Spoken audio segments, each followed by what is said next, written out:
इस वीडियो में हम बात करेंगे एंजल वन शेयर के बारे में। जस्ट रिजल्ट यहाँ पे अनाउंस होने वाला है, रिजल्ट का डेट क्या है वो भी जानने की कोशिश करेंगे। एंड उसके बाद दोस्तों अगर हम बात करें यहाँ पे तो कैसा हो सकता है रिजल्ट, क्या न्यूज़ है, उन सारी चीज़ों के बारे में एक एक करके हम जानने की कोशिश करेंगे इस वीडियो में। वीडियो को पूरा लास्ट तक आप देखते रहिए। एंड अभी तक आपने अगर इस वीडियो को लाइक एंड शेयर नहीं किया तो भी कर सकते हो। शुरुआत करते हैं इस वीडियो को। तो देखिए, पिछले 5 दिन में 3% से ऊपर का कह सकते हो कि तेजी में नजर आया है। पिछले एक महीने में 11% से ऊपर का तेजी नजर आया है। पिछले 6 महीने में अगर हम बात करें तो 6.46% का गिरावट। केवल 2024 में 24% से ऊपर का गिरावट नजर आया हमें पिछले एक साल में, आप देख सकते हो, और पिछले 5 साल में। और ऑल टाइम पे क्या है।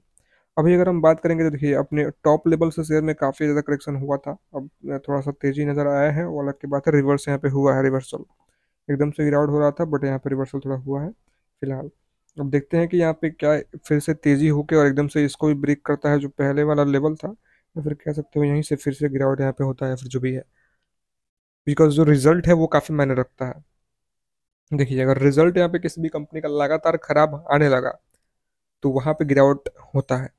जैसे कि आपको बताऊं यहाँ पे मैं एक चीज़ यहाँ पे। तो अभी देखिए, रिजल्ट पे अगर हम बात करें थोड़ा सा, यहाँ पे मैं आपको दिखा देता हूँ और डेट भी यहाँ पे मैं दिखा देता हूँ, और उसके बाद कुछ और मैं दिखाने वाला हूँ आपको इसी वीडियो में। वीडियो को पूरा लास्ट तक आप यहाँ पे देखते रहिए। यहाँ पे अगर क्वार्टर बेसिस पे अगर हम रिजल्ट पे अगर आए आए यहाँ पे, तो यहाँ पे आप देखेंगे कि देखिए, पिछले क्वार्टर के मुकाबले जो रिसेंट क्वार्टर, देखिए अब 14 अक्टूबर को, यानी 2 दिन बाद कह सकते हो, रिजल्ट यहाँ पे अनाउंस है। अब देखते हैं क्या होता है। और पिछले क्वार्टर में जो भी रिजल्ट यहाँ पे निकल के आया हुआ था, 293 करोड़ का नेट प्रॉफिट था। और उसके पहले 340 करोड़ का, तो यहाँ से तो डिक्लाइन हुआ था। अब जब यहाँ से डिक्लाइन हुआ था तो कहीं ना कहीं शेयर में थोड़ा गिरावट का परफॉर्मेंस आया होगा उस टाइम पे।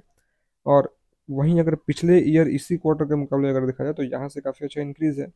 बट पिछले क्वार्टर के मुकाबले डाउन है। और इस बार भी अगर डाउन निकल के आ जाता है तो फिर कह सकते हो कि शेयर में एक मतलब बुरा प्रभाव पड़ सकता है दोस्तों, अगर देखा जाता है यहाँ पे। अदरवाइज अगर यहाँ पे तेजी अगर निकल के आता है, मान लीजिए इस क्वार्टर में काफ़ी अच्छा तेजी निकल के आता है, तो वो अलग की बात है कि काफ़ी अच्छा हमें परफॉर्मेंस हो सकता है देखने को मिल जाए। वो आप देखेंगे यहाँ पे। और रिसेंट की अगर हम बात करें यहाँ पे, और भी कुछ इन्फॉर्मेशन के बारे में, कि अब क्या कुछ उम्मीद निकल के आते हुए दिख रहा है कि हमें अच्छा परफॉर्मेंस देखने को मिल सकता है, उसको लेकर अगर हम बात करें, या फिर गिरावट हो सकता है, फिर जो भी है।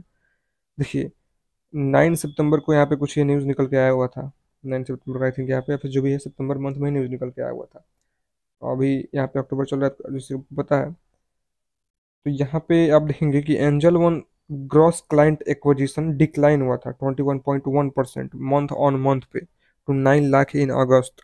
तो यहाँ पे जैसे कि आपको पता है कि क्लाइंट होता है, देखिए अब ब्रोकरेज के पास तो क्लाइंट ही होता है, और क्लाइंट से ही अर्निंग यहाँ पे उनको निकल के आते हुए दिखता है। ब्रोकरेज से जितना ज़्यादा क्लाइंट रहेंगे उतना अच्छा ब्रोकरेज प्राप्त होगा, और उतना अच्छा इनकम जो भी कह सकते हो कि कंपनी का होगा, वो अलग की बात है।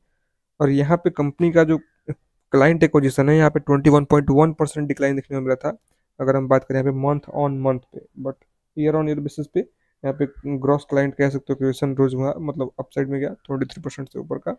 और मंथ ऑन मंथ पे 21.1% डिक्लाइन हमें देखने को मिला, और कहीं ना कहीं इसका भी इम्पेक्ट पड़ता हुआ दिखा था, वो भी गिरावट के माहौल में। गिरावट यहाँ पे कहीं ना कहीं उस टाइम पे दिखने को मिला था, और काफ़ी सारे ऐसे न्यूज़ निकल के आ रहे थे यहाँ पे, क्योंकि ऐसे कि यहाँ पे गिरावट जो हुआ है वो उसी बेस पे आई थिंक यहाँ पे हुआ था। उस टाइम पे कुछ यहाँ पे न्यूज़ निकल के आ रहा था। और कहीं ना कहीं अगर गिरावट में थोड़ा भी हाथ होगा तो वो अलग की बात है, लेकिन था, अगर देखा जाए तो यहाँ पे कि कोई भी देखिए, कोई भी कंपनी के ऊपर अगर बैड न्यूज़ कोई निकल के आता है तो थोड़ा इम्पेक्ट पड़ता है। गिरावट थोड़ा ही गिरावट वो अलग की बात है, बट होता है। अगर अच्छा न्यूज़ निकल के आया तो तेजी यहाँ पे निकल के आता भी है, वो जिससे कि आपको पता है। और यहाँ पे अगर हम बात करेंगे तो अभी के टाइम में तो ये न्यूज़ आप खुद देख सकते हो। उसके बाद अगर हम बात करें तो रिसेंट परफॉर्मेंस के बारे में मैंने आपको दिखाई दिया है। और फिलहाल अगर हम बात करें तो दूसरी तिमाही के कारोबार अपडेट के बाद एंजल वन शेयर, आप देखेंगे यहाँ पे फोकस में। और एंजल वन ने कहा कि इस महीने के दौरान उसका सकल ग्राहक अधिग्रहण 29.9 लाख रहा, जबकि जून तिमाही में यह 25.8 लाख, और एक साल पहले इसी तिमाही में 21.2 लाख था। तो फिलहाल दोस्तों अगर हम बात करेंगे तो यहाँ पे इंक्रीज होता हुआ दिखा। अब ये न्यूज़ कब का है, अक्टूबर 4 का कुछ कह सकते हो, ये अपडेट निकल के आते हुए दिख रहा है 2024 में ही। और फिलहाल अगर हम बात करें और भी कुछ इन्फॉर्मेशन के बारे में, तो यहाँ पे शुक्रवार की सुबह एंजल वन लिमिटेड के शेयर में जो भी अगर हम बात करें, आप देखेंगे और भी कुछ इन्फॉर्मेशन। ऑप्शन प्रीमियम टर्नओवर के संदर्भ में एंजल वन का समग्र कथित एडीटीओ दूसरी तिमाही में 5 लाख प्रतिशत कह सकते हो, बढ़कर 87,100 करोड़ रुपए हो गया, जो कि एक साल पहले इसी तिमाही में 54,000 करोड़ यहाँ पे था। और एंजल वन ने कहा कि इस महीने के दौरान उसका सकल ग्राहक अधिग्रहण 29.9 लाख रहा, जबकि जून तिमाही में यह 25.8 और एक साल पहले इसी तिमाही में 21.2 निकल के आते हुए दिखा था।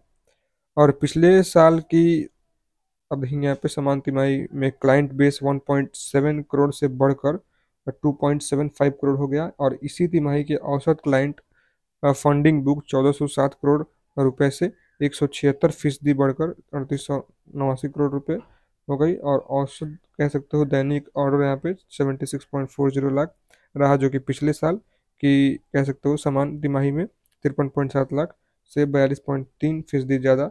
और सितंबर तिमाही में ऑर्डर की कुल संख्या 48.92 करोड़ रही, जबकि जून में 46.22 करोड़ और पिछले साल की समान तिमाही में 33.84 करोड़ थी। और एंजल वन ने कहा आप देखेंगे कि उसकी आप देखेंगे यहाँ पे नकदी कह सकते हो कारोबार बाजार हिस्सेदारी जून तिमाही में 16.6% था, वर्ष पूर्व तिमाही में 14% के मुकाबले 17.5% रही। और 2024 में अब तक एंजल वन के शेयर 24% कह सकते हो कि यहाँ पे नीचे आ चुके हैं, जैसे कि मैंने आपको पहले ही दिखाया था। 24% से ऊपर गिरावट नजर आया है केवल 2024 में। और सेबी ने हाल ही में आप देखेंगे F&O सेगमेंट में खुदरा सट्टेबाजी को रोकने के उद्देश्य से कुछ उपायों की घोषणा की है। और आप देखेंगे कुछ यहाँ पे कहा कि उसके कह सकते हो कि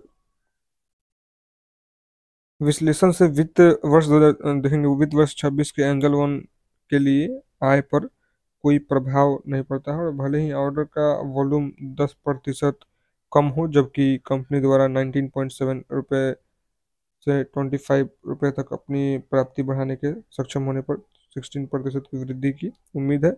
और ब्रोकरेज ने अभी एंजल वन पर खरीदे रेटिंग बनाए रखी है।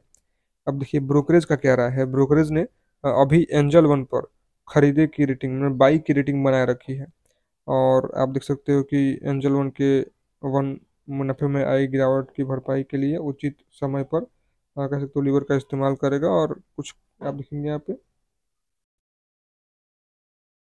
फिलहाल अगर हम बात करेंगे यहाँ पे तो MOFSL ने कहा, अब देखेंगे MOFSL ने कहा एंजल वन मुनाफे में आई गिरावट की भरपाई के लिए उचित समय का लीवर का इस्तेमाल करेगा। और MFO ने कह सकते हो कहा कि एंजल वन के कारोबार की मात्रा प्रभावित होने की संभावना है, और लेकिन वर्तमान समय में इसका पूरा असर पता लगाना मुश्किल है। तो यहाँ पे ये कुछ कह सकते हो कि अपडेट कुछ निकल के आते हुए दिख रहा है हमें।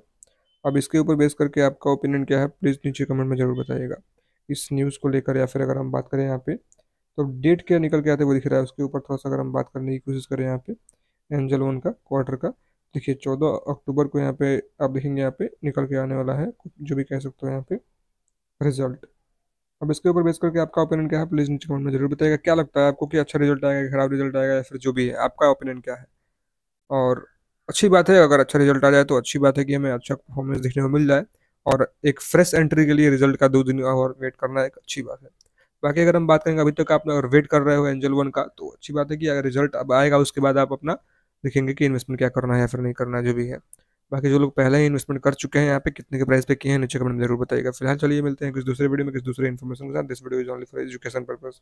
वीडियो में कोई बाई सेल या फिर होल्ड की सलाह नहीं है, वीडियो केवल एजुकेशन पर्पस के लिए है। कोई भी इन्वेस्टमेंट करने से पहले अपने फाइनेंशियल एडवाइजर लीजिएगा, उसके बाद सोचिए आपको क्या करना है, अदरवाइज इग्नोर इट।